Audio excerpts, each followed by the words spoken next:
Revenge of the Sith is such an amazing film. Dare I say the best Star Wars movie.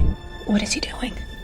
He's beginning to believe. And is also home of the largest Star Wars collection. So let's check out the best and worst sets from episode 3. Let's rapid fire some honorable mentions, starting with the homing spider droid on the worst side. This isn't a terrible set, and you might find some of my worst picks aren't that bad, because episode 3 had such an amazing lineup of sets, like the ARC 170 Starfighter from 2010. This Starfighter is one of my favorites in all the movies, and it's such a great build. Isn't it gorgeous? Just look at it! The duel on Mustafar is not a great build, however, and is getting an honorable mention. There's not much more they could have done with this set, but the build is pretty uninspired.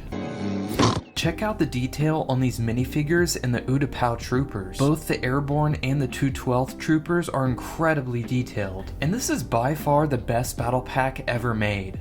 Debatable. And our last honorable mention is Palpatine's Arrest from 2012. This set would have been a lot higher if it had a better build. This being an interior set takes away any display ability the set could have had, but the minifigure lineup is top notch. You have lost.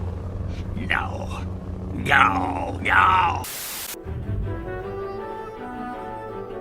Let's kick off our top 5 with some winners, and the ultimate space battle is a surefire W. This was a combination of multiple sets with the addition of Obi-Wan Starfighter. This was a Target exclusive and was only available for a few months, and for $50, this was a killer deal. Did you do something good?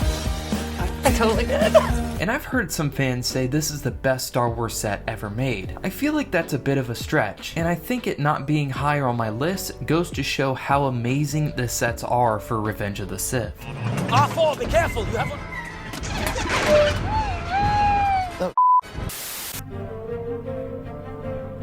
And 2 years later, LEGO released the Jedi Starfighter with Hyperdrive Booster Ring. This set was definitely ahead of its time, and it's pretty underrated too.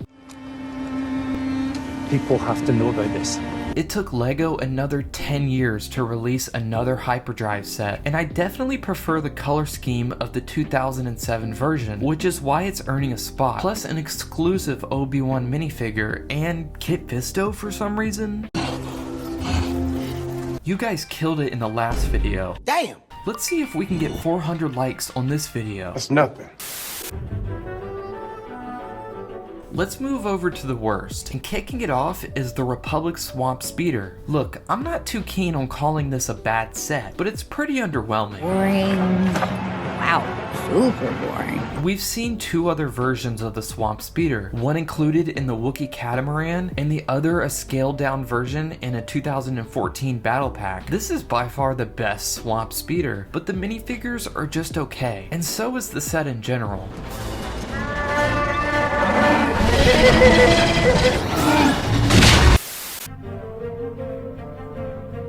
Another somewhat underwhelming set is the Droid Tri-Fighter. This might be a hot take for some, but this set is so boring for me. You get a few battle droids, a buzz droid, and an exclusive Chancellor Palpatine, so that's nice, but it's not enough to save the set from taking a slot on the worst list. You're just a sad little boy with delusions of grandeur.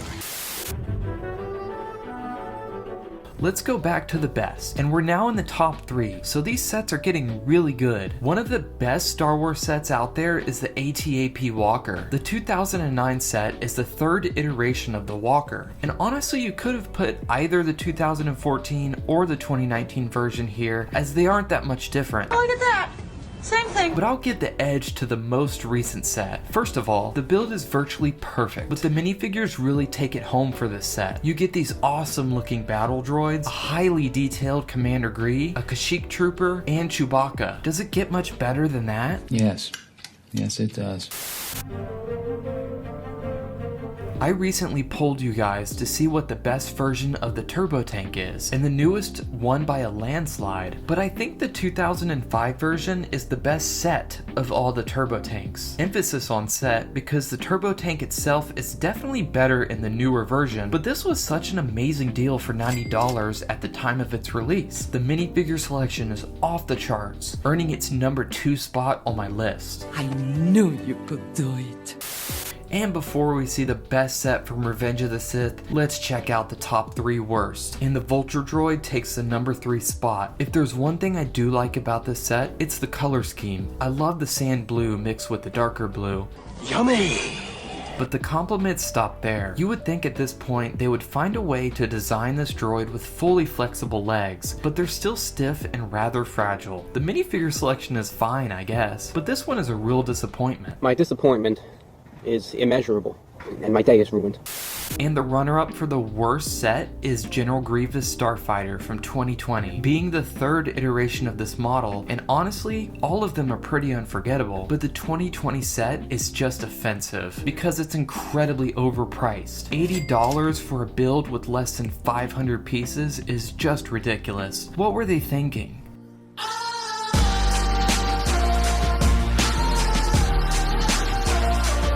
I know you've been waiting for it, and you probably saw it coming, but the ATTE Walker is a perfect example of why I love LEGO Star Wars. This is the most recent set on this list, and I don't know of anybody who doesn't love this set. It has an incredible minifigure selection, and an even better build, making this set the best from Revenge of the Sith. I am inevitable.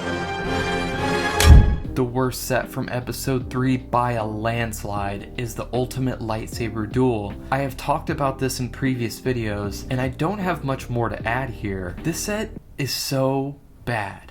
Liar! Check out the most underrated set from every Star Wars movie.